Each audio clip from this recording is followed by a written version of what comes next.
Saya akan menjelaskan surah Al-Fatihah. Surat Al-Fatihah yang merupakan surah pertama dalam Al-Quran dan terdiri dari 7 ayat termasuk surat Makkiyah. Isi kandungan surah Al-Fatihah adalah pujian kepada Allah, permohonan petunjuk, mengakui keesaan Allah, dan doa agar dihindarkan dari kesesatan. Surah Al-Falaq merupakan surat ke-113 dalam Al-Quran. Surat ini terdiri dari 5 ayat, termasuk surat Makkiyah. Isi kandungan surat Al-Falaq adalah doa perlindungan dalam 5 ayat, memohon kepada Allah agar dilindungi dari kejahatan pada malam hari, dengki, tukang sihir, makhluk yang ada di alam semesta, serta segala bentuk kejahatan dan bahaya lainnya. Surat Al-Kafirun adalah surat ini terdiri dari 6 ayat, surat ke-109 dalam Al-Quran, dan ia termasuk dalam kategori surat Makkiyah. Surat Al-Kafirun berisi tentang penolakan terhadap penyembahan berhala, penegasan keyakinan tegas umat Islam dalam keesaan Allah, serta menekankan bahwa mereka tidak akan menyembah apa yang disembah oleh orang-orang kafir. Surat Al-Ma'un adalah surat ini terdiri dari 7 ayat, termasuk surat ke-107 dalam Al-Quran, yang juga termasuk dalam kategori surat Makkiyah. Surat Al-Ma'un mengajarkan pentingnya berbuat baik dan memberi pertolongan kepada sesama dengan tulus.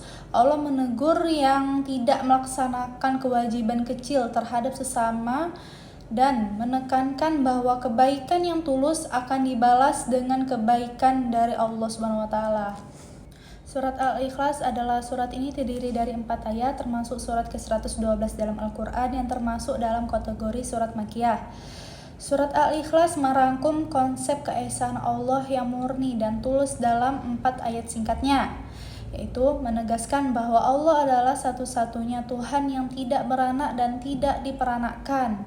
Tidak ada yang setara atau serupa dengannya, tidak memiliki anak atau orang tua, dan tidak ada yang bisa menandinginya. Surat An-Nasr adalah surat ke-110 dalam Al-Quran, dan surat ini singkat namun memiliki makna yang dalam.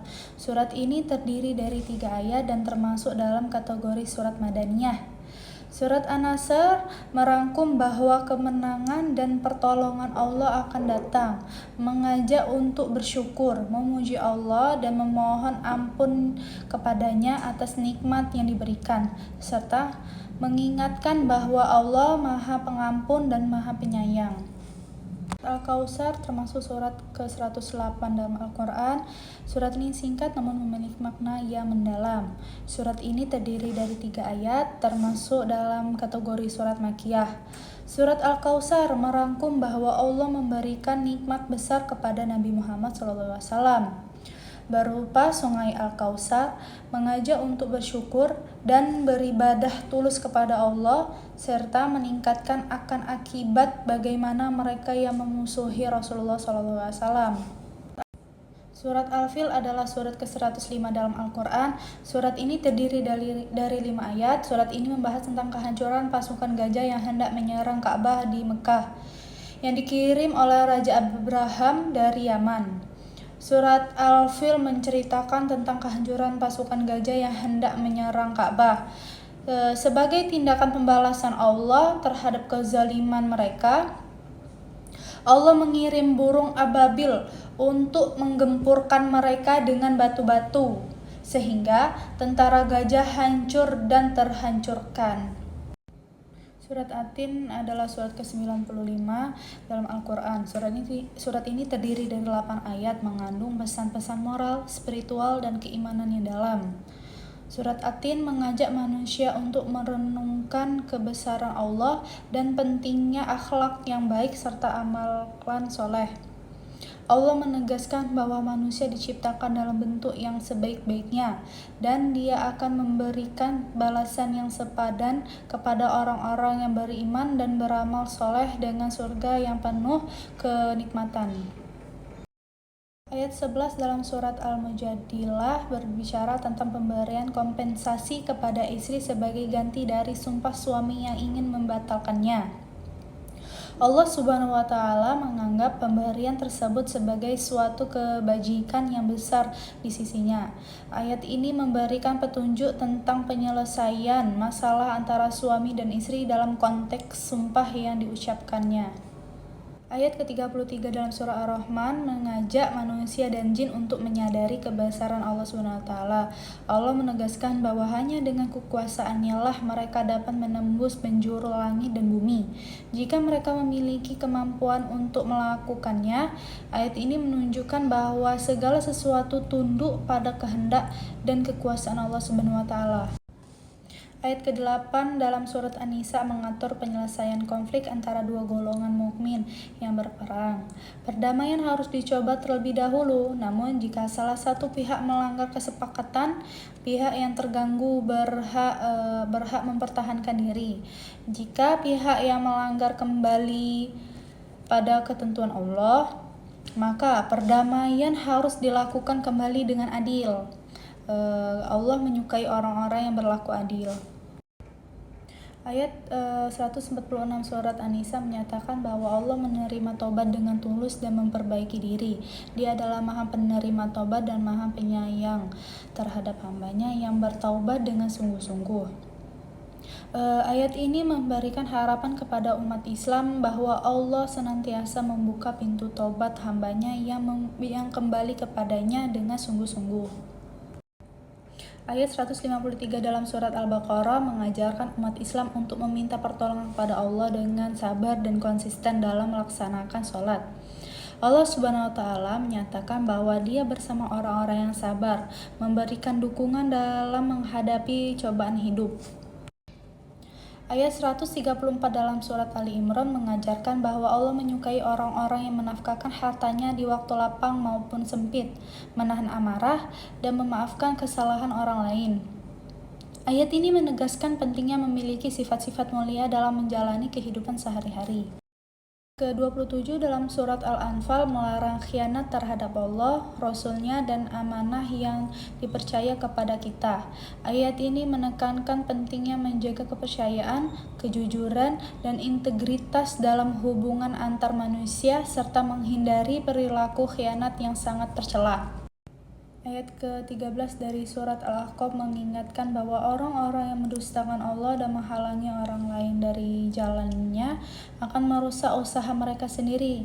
Ayat ini menegaskan pentingnya menghormati kebenaran, mengikuti jalan yang benar, dan tidak menghalangi orang lain dari melakukan kebaikan atau mematuhi ajaran agama yang benar. Ayat ke-63 dari surat Al-Furqan menggambarkan sifat-sifat hamba Allah yang berjalan di bumi dengan rendah hati dan bersikap lemah lembut ketika berhadapan dengan orang-orang yang jahil. Ayat ini mengajarkan pentingnya menjaga akhlak yang baik, rendah hati, dan penuh kesantunan dalam berkomunikasi dengan orang lain. Ayat ke-27 dari surat Al-Isra mengajarkan pentingnya berinfak dan bersedekah sebagian dari harta yang dimiliki saat masih hidup. Sebelum datangnya kematian, ini menunjukkan bahwa niat untuk berinfak dan bersedekah adalah hal yang baik. Dan jika memiliki keinginan untuk melakukannya, sebaiknya dilakukan segera tanpa menunda-nunda. Ayat ini juga mengingatkan akan pentingnya persiapan untuk akhirat dengan berbuat baik dan bersedekah, yang merupakan bagian dari amal kebajikan yang mendekatkan diri kepada Allah Subhanahu wa Ta'ala. Ayat ke-114 dalam surat An-Nahl mengajarkan untuk makan dari rezeki yang halal, bersyukur atas nikmat Allah, dan hanya menyembah kepada Allah semata. Ayat ke-90 dari surat Al-Maidah mengharamkan orang-orang kafir untuk mengambil harta orang lain secara tidak adil. Ayat ke-91 dalam surah Al-Maidah menjelaskan bahwa setan ingin menimbulkan permusuhan di antara manusia dengan memperdaya mereka melalui minuman khamar, berjudi, dan menghalangi mereka dari mengingat Allah serta melaksanakan sholat. Ayat ke-53 dari surat Az-Zumar mengajak untuk tidak berputus asa dari rahmat Allah, karena Allah Maha Pengampun dan Maha Penyayang yang dapat mengampuni dosa-dosa semuanya, bahkan kepada yang telah melampaui batas terhadap diri mereka sendiri. Ayat ke-39 sampai 42 dari surat An-Najm menyatakan bahwa setiap individu bertanggung jawab atas perbuatannya sendiri. Tidak ada yang memikul dosa-dosa orang lain. Setiap orang hanya mendapati balasan sesuai dengan amalannya di hadapan Allah.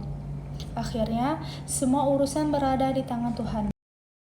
Ayat 159 dari surat Ali Imran mengajarkan untuk bersikap lemah lembut dan memaafkan, memohon ampun bagi orang lain, serta bermusyawarah dengan bijaksana dalam menyelesaikan masalah.